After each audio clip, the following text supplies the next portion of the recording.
Hi friends, welcome to my channel. நான் artist Harris பேசுகிறேன். எனக்கு சின்ன வயசுலேருந்து ட்ராயிங்னால் ரொம்ப இன்ட்ரெஸ்ட்டு. அதே மாதிரி உங்கள் ஹாபி என்னன்னு கமெண்ட்டில் சொல்லுங்கள். அண்டு என்னோடய ட்ராயிங்ஸில் எந்த ட்ராயிங் உங்களுக்கு ரொம்ப பிடிக்குங்கிறதையும் கமெண்ட்டில் சொல்லுங்கள். இன்றைக்கி நம்ம இந்த வீடியோவில் என்ன பார்க்க போகிறோம் பார்த்திங்கன்னா, கிருஷ்ணரோட கதையை கேட்டுக்கிட்டே நம்ம ஆர்ட் பண்ண போகிறோம். அதுக்கு முன்னாடி இந்த வீடியோவோட பார்ட் 1 லிங்க்கை டிஸ்கிரிப்ஷன்லேயும் மேலே ஐ டேக்லேயும் நான் பின் பண்ணி வைக்கிறேன். மறக்காமல் அந்த வீடியோவை போய் பாருங்கள். இந்த வீடியோவை ஸ்கிப் பண்ணாமல் பாருங்கள், இன்ட்ரெஸ்டிங்காக இருக்கும். வாங்க வீடியோக்குள்ளே போகலாம். துவாபர யுகத்தில் அரக்கர்களோட செயல்கள் தாங்காமல் பூமாதேவி விஷ்ணு பகவான்கிட்ட கேட்குறாங்க. அதுக்கு விஷ்ணு பகவான் அரக்கர்களை அழித்து அதர்மத்தை விரட்டி தர்மத்தை நிலைநாட்ட நானே யது வம்சத்தில் வசுதேவரின் மகனாக பிறப்பேன்னு வாக்குறுதி கொடுக்குறாரு. ஒரு பக்கம் உக்ரசேனனோட மகன் கம்சனோட அராஜகம் தாங்காமல் மக்கள் கஷ்டப்பட்டாங்க. அப்போது கம்சனோட தங்கை தேவகிக்கும் வசுதேவருக்கும் பிரம்மாண்டமாக திருமணம் நடக்குது. அப்போது ஒரு சத்தம் கேட்குது. அது அசரீதி சத்தம். கம்சா, நீ உன் சகோதரிக்கும் அவள் கணவனுக்கும் தேர் ஓட்டி செல்கிறாய். ஆனால் இவர்களுடைய 8வது ஆண் குழந்தை தான் உனக்கு காலனாவான்னு சொன்னதை கேட்ட கம்சன் அவனோட வாளை எடுத்து தன்னோட தங்கைன்னு கூட பார்க்காம கொல்ல போகிறான். அப்போது வசுதேவர் தடுத்து, நாங்கள் எங்களுக்கு குழந்தை பிறந்தவுடன் ஒப்படைத்து விடுகிறோம்னு சொல்லிட்டு வாக்கு கொடுத்துட்றாரு. அடுத்து 2 பேரையும் சிறையில் அடைக்கிறாங்க. கொஞ்ச நாளுக்கு அப்புறம் முதல் குழந்தை பிறக்குது. பிறந்தோடனே கம்சன் முதல் குழந்தைய கொன்றுறான். இதே மாதிரி 6 குழந்தையும் கொன்றுறான். 7வது குழந்தை ஆதிசேஷனின் அவதாரமான பலராமர் அவதாரம்.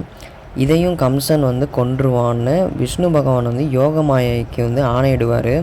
யோகமாயை அவரோட சக்தியை வச்சு வசுதேவரோட இன்னொரு மனைவியான ரோகிணிக்கு மாற்றப்படுது. ஆதிசேஷன் அவதாரம் எதுக்குன்னா, விஷ்ணுவோட அவதாரத்துக்கு துணையாக இருக்கிறது தான் ஆதிசேஷ அவதாரம். இதே மாதிரி திரேதாயுகத்தில் ராமர், அதாவது விஷ்ணு அவதாரமான ராமருக்கு துணையாக ஆதிசேஷ அவதாரமான லக்ஷ்மணன் இருப்பார். இதே மாதிரி தான் இந்த யுகத்தில், துவாபர யுகத்தில் கிருஷ்ண அவதாரத்துக்கு துணையாக பலராமர் அவதாரம். ஸோ இப்போ 8வது குழந்தை பிறக்கும் நேரம் வந்துச்சு. அப்போது விஷ்ணு பகவானே வசுதேவருக்கும் தேவகிக்கும் காட்சி தந்தார். அப்போது விஷ்ணு பகவான் வசுதேவர்கிட்ட சொல்கிறாரு, கோகுலத்தில் இருக்கிற உன் நண்பன் நந்தனுக்கும் அவன் மனைவி யசோதைக்கும் பிறந்த பெண் குழந்தைய எடுத்துகிட்டு வா. நான் யசோதையின் மகனாக கோகுலத்தில் வளருவேன். அடுத்து காலம் வரும்போது கம்சனை வதம் செஞ்சு உங்களையும் மீட்பேன் என்று வாக்குறுதி தருகிறார். அதுக்கப்புறம் இந்த வீரர்களெல்லாம் தாண்டி எப்படி நான் அங்கே செல்வேன் அப்படின்னு சொல்லிட்டு வசுதேவர் கேட்குறாரு. கேட்டோன்னே சிறையில் இருக்கிற கதவை திறக்குது. அங்கே இருக்கிற எல்லா வீரர்களும் மயங்குறாங்க. கம்சன் உள்பட எல்லாரும் மயங்குறாங்க. அடுத்து வசுதேவர் கோகுலத்துக்கு போகிறாரு. போகிற வழியில் யமுனையை கடக்கணும். அப்போது அந்த யமுனையை அவர்களுக்கு போகிறதுக்கு பாதை அமைச்சு கொடுக்குது. அடுத்து ஆதிசேஷன் நாகம் அவர்கள் இருவருக்கும் துணையாக வருது. அடுத்து 2 பேரும் கோகுலத்துக்கு சென்று அடைகிறாங்க. நந்தகோபரோட மகளை வசுதேவருக்கும் வசுதேவரோட மகனான கிருஷ்ணரை நந்தகோபருக்கும் மாற்றிக்கிட்டாங்க. அடுத்து வசுதேவர் சிறைக்கு மறுபடியும் திரும்பி போகிறாரு. அடுத்து மயக்கம் தெளிஞ்ச கம்சன் குழந்தை பிறந்த செய்தியை கேட்டு சிறைக்கு வந்தான். பார்த்ததில் கம்சனுக்கு அதிர்ச்சி. ஏன்னா 8வது குழந்தை ஆண் குழந்தையாக தான் இருக்கணுங்கிறது விதி. ஆனால் இங்கே பார்த்தோடனே அங்கே பெண் குழந்தை இருக்கிறத பார்த்து அவன் அதிர்ச்சி அடைஞ்சான்.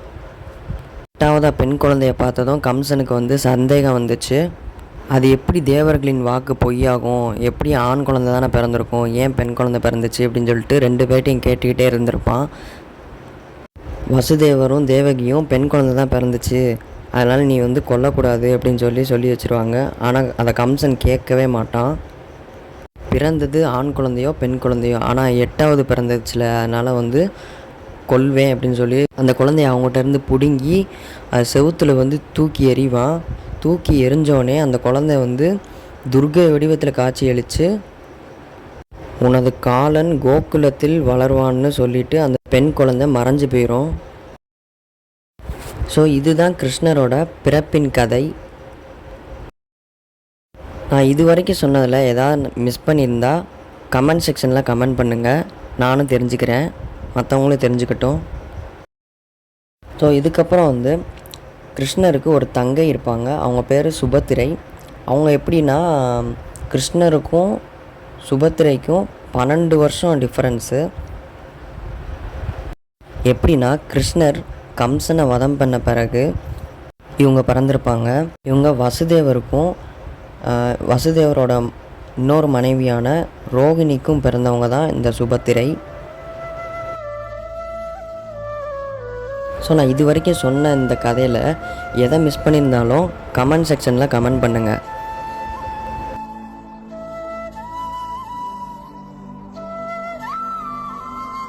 ஸோ இது வரைக்கும் நம்ம கிருஷ்ணரோட பிறப்பு பற்றி பார்த்துருந்தோம்.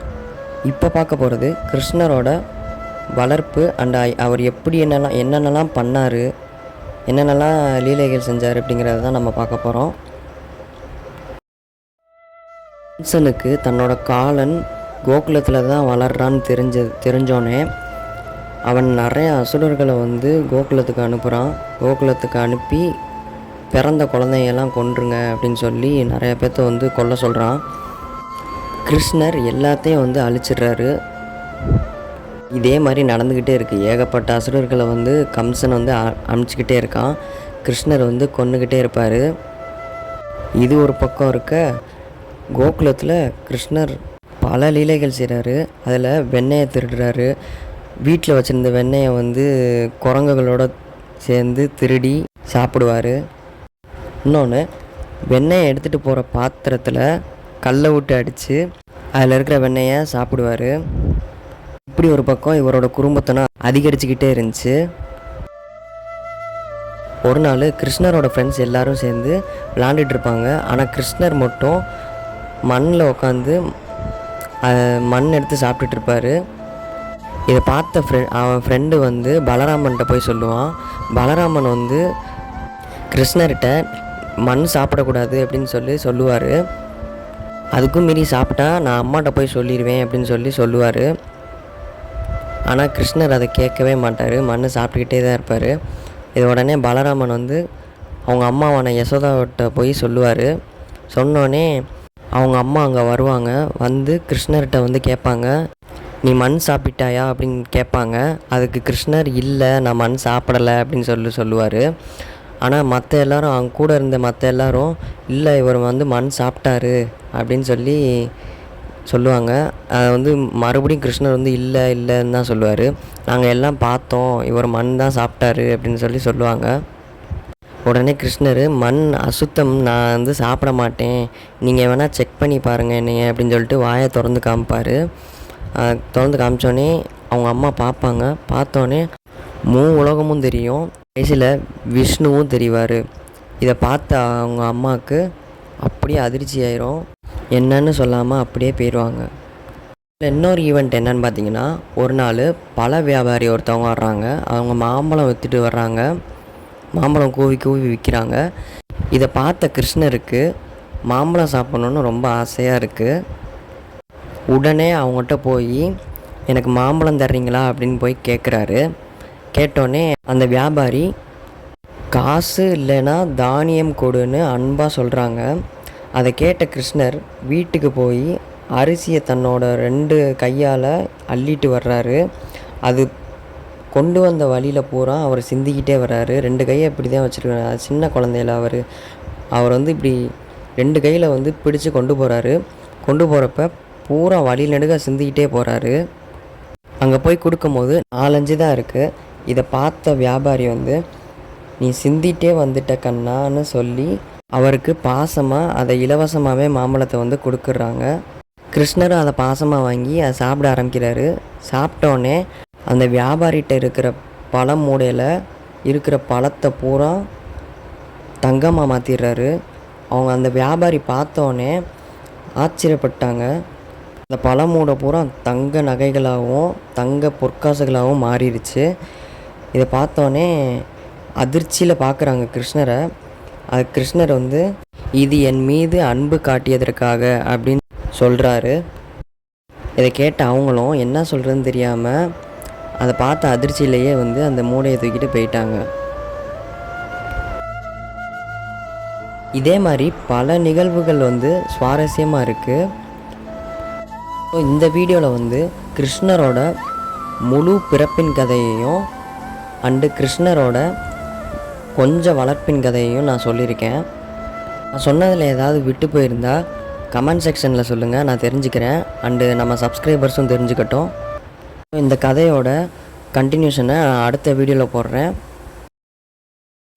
கடவுளில் எனக்கு பிடிச்ச கடவுள் வந்து கிருஷ்ணர் தான். அதே மாதிரி உங்களுக்கு யார் பிடிக்குங்கிறத கமெண்ட்டில் சொல்லுங்கள். என்கிட்ட இருக்கிற ட்ராயிங்ஸ்லேயே கிருஷ்ணர் ட்ராயிங் தான் அதிகமாகவே இருக்கும். ஏன்னா நான் சின்ன வயசுலேருந்து கிருஷ்ணர் ட்ராயிங் நிறையா வரைஞ்சிக்கிட்டே வர்றேன். கிருஷ்ணர் ரொம்ப பிடிக்கணுங்கிறதுக்காக அடிக்கடி கிருஷ்ணர் ட்ராயிங் வரைஞ்சிக்கிட்டே இருப்பேன் நான். அண்டு கிருஷ்ணரோட மயிலிறகு, புல்லாங்குழல் இதெல்லாம் நிறையா வரைஞ்சிருக்கேன் நான். அதுக்கான வீடியோவும் என் சேனலில் இருக்கும், நீங்கள் போய் பாருங்கள். அதில் எப்படி இருக்குங்கிறத வந்து கமெண்ட் பண்ணுங்கள். நெக்ஸ்ட்டு உங்களுக்கு எந்த மாதிரி வீடியோ வேணுங்கிறதையும் கமெண்ட் பண்ணுங்கள். இந்த மாதிரி ஸ்டோரி சொல்லிக்கிட்டே ஆர்ட் பண்ணுற வீடியோ வந்து ஓகேவா, இல்லாட்டி ஆர்ட் பண்ணிக்கிட்டே அதோட டுட்டோரியல் மாதிரி சொல்கிறது ஓகேவான்னு கமெண்ட் பண்ணுங்கள். அண்டு ஃபைனலி இந்த வீடியோவில் வந்து நான் கிரிட் மெத்தட் தான் யூஸ் பண்ணியிருக்கேன் ஆர்ட்டுக்கு. எப்படின்னா A3 சைஸில் வந்து கிரிட் மெத்தட் யூஸ் பண்ணியிருக்கேன், ஹரிசாண்டல் வைஸு. அண்டு எல்லாத்துக்கும் 3 சென்டிமீட்டர் தான் யூஸ் பண்ணியிருக்கேன். மோஸ்ட்லி 3 சென்டிமீட்டரே வச்சுக்கோங்க. ஏன்னா 2 சென்டிமீட்டர் வைக்கும் போது அதோட டீட்டெயில்ஸாக போட முடியும். ஆனால் வந்து நம்ம அந்த கோடை அழிக்கும் போது அந்த டீட்டெயில்ஸ் காமிச்ச இடத்துலையும் அழிக்கிற மாதிரி இருக்கும். அது ரொம்ப மைன்யூட்டாக பண்ணுற மாதிரி இருக்கும். அது டைம் வேறு ரொம்ப ஆகும். ஸோ அதை மேக்ஸிமம் தவிர்த்துருங்க. 3 சென்டிமீட்டரே வச்சுக்கோங்க. மெஷர்மெண்ட் கோடு போடுறப்ப பென்சில்கிட்ட லேஸாக போடுங்க. டார்க்காக போட்டிங்கன்னா அழிக்கிறப்ப அந்த தடம் தெரியும். மேக்ஸிமம் நீடில் பென்சிலே யூஸ் பண்ணுங்கள், அதுதான் ஷார்ப்பாக இருக்கும். கொடுக்க வேண்டிய டீட்டெயில்ஸ்லாம் பார்த்து மைன்யூட்டாக கரெக்டாக கொடுக்குறதுக்கு ஈஸியாக இருக்கும். நெக்ஸ்ட்டு வீடியோவில் நான் எப்படி ஷேடிங் பண்ணுறேன் அப்படிங்கிறத சொல்கிறேன். வீடியோவை நிறைய பேர்த்துக்கு ஷேர் பண்ணுங்கள். கிருஷ்ணர் பிடிச்சவங்களுக்கு ஷேர் பண்ணுங்கள். கதை கேட்குறவங்க இன்ட்ரெஸ்ட்டாக இருப்பாங்களா அவங்களுக்கும் ஷேர் பண்ணுங்கள். அண்டு ட்ராயிங்க்கு இன்ட்ரெஸ்ட்டாக இருப்பாங்களா அவங்களுக்கும் ஷேர் பண்ணுங்கள். மறக்காமல் கமெண்ட் செக்ஷனில் கமெண்ட் பண்ணுங்கள். நெக்ஸ்ட்டு என்ன வீடியோ போடணுங்கிறதையும் கமெண்ட் செக்ஷனில் சொல்லுங்கள். அண்டு மறக்காமல் நம்ம வீடியோவை லைக் பண்ணுங்கள், சப்ஸ்கிரைப் பண்ணிக்கோங்க.